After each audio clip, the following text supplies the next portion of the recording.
Magandang umaga po Pilipinas! Welcome to Agri TV's Mad About Koy. At nandito pa rin po tayo sa Cebu. Kasama po natin ang ating kaibigan, si Dennis Chokoy Pipito. Tutuloy po natin ang mga secrets na kanyang tinatago at i-share sa ating mga kaibigan.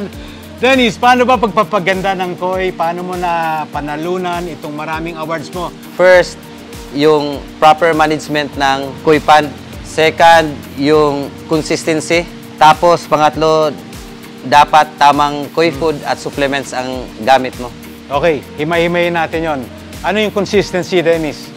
Sa amin, dito sa practice namin sa Shokoy Collection, 6 times feeding kami daily pag may competition. Tapos, at exact time yun, pinifeed namin yung Koy. Pangalawa, dapat din consistent din sa paglinis ng pond. Sa amin, ginagawa namin 2 times a week. Nagki-clean kami ng filters namin. Tapos, araw-araw namin binibigyan ng mga supplements. Yung Nitrobacta, Revive at saka Zeolite sa gabi. Dennis, nabanggit natin consistency. In the many previous episodes na ginagawa natin, ang tawag po natin dito ay precision nutrition. Tamang pagkain sa tamang oras. At siguro ang pinakamatinding factor na bakit nagpapapanalo itong si Dennis. Pero bago po doon, kwento mo muna sa amin, Dennis, bakit ba Shokoy Collections? Ba nanggaling yung salita na yon? Okay. So, itong Shokoy Collection, nanggaling po ito kasi ako, Dennis, tawag ng mga kababata ko, Dinsyo, in short, Sho. So ginawa ko nung paggawa namin ng pond, sabi ko, gamitin na natin yung pantawag nila sa akin, Sho, at saka Koy, kaya naging Shokoy. So, bakit Koy, Dennis? What got you into keeping Koy? Ang kakaiba talaga sa Koy, yung sa experience ko, nag-start ako nung sa pandemic into real hobby talaga ng Koy.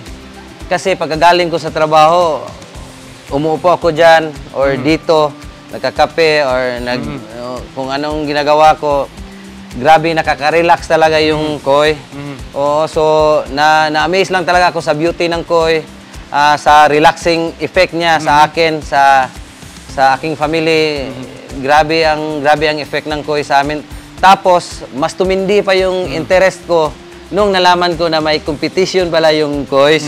May grow out competition pala. May Koy show din. So, me as a competitive person, galing nga ako sa Game Fowls, parang napukaw yung pagiging competitive ko. So, doon mas lalo akong nagka-interest na matuto ng mga new techniques, new ways, especially from very experienced Sir Mike, dito sa Cebu, si Doc Aljeric, si Alan, yung president namin. So, grabe, parang nag-research ako, hinumbahin ko lahat, in-apply ko lahat, tapos kung ano yung mas hiyang sa aking fund, yun ang ginamit ko at pina-follow ko sa sistema namin dito sa Shokoy Collection. So I think, Dennis, in my opinion, ang one of the strongest factor kaya nagpapapanalo ka ay yung iyong burning desire.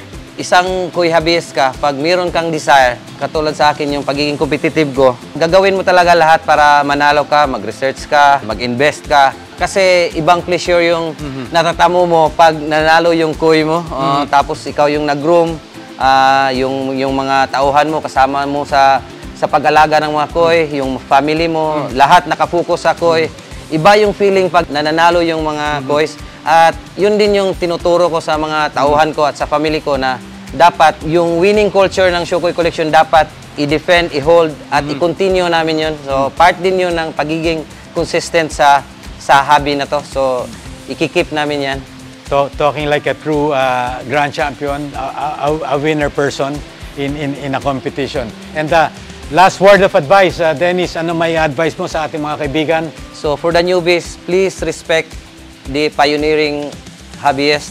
Always listen to them kasi shortcut na nga tayo. Marami na silang experiences tapos share nila sa atin. So shortcut na yung learnings natin. So we should be grateful para sa mga pioneerings natin. So mga katulad nila Sir Mike, nilang Doc, yung mga nauna sa atin.